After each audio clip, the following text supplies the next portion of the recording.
Hey, what's going on? I appreciate you being here. Today is Friday, April 10th, 2026. Going into today's readings, the Vatican's Easter bouquet. Each year, St. Peter's Square bursts into color. Dutch florists arrive with thousands of flowers, turning the square into one giant bouquet. The tradition goes back to 1985 when St. Pope John Paul II visited the Netherlands. Instead of a red carpet, locals rolled out a floral one, decorated with blooms. The flowers left a lasting impression on the Pope. Later that year, he invited Dutch florists to Rome to decorate for the beatification of their countryman, Titus Brandsma, a Carmelite priest. They returned every year since, except for the pandemic years. Dutch flowers have brightened St. Peter's Square every Easter since 1986.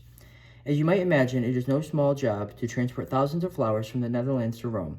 Before the flowers even leave, a bishop blesses them with holy water.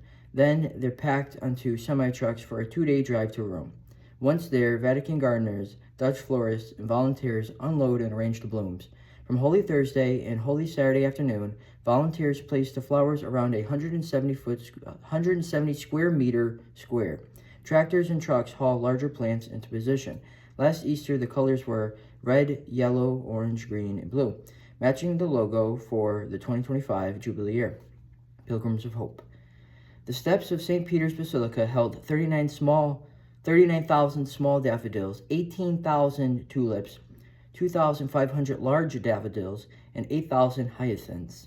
Chrysanthemums, delphiniums, hydrangeas, and roses rounded out the giant bouquet. The buttercup, ranunculus, chosen as a sign of the joyful hope of the Jubilee pilgrimage, served as the year's featured flower.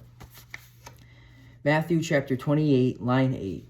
Then they went quickly from the tomb, fearful yet overjoyed, and ran to announce this to his disciples. Jesus has risen, and what he promised has come true, even in the face of the power of the Roman governor. Even in the face of the ugly, senseless death on the cross, Jesus has shown us that we can overcome evil by responding with love.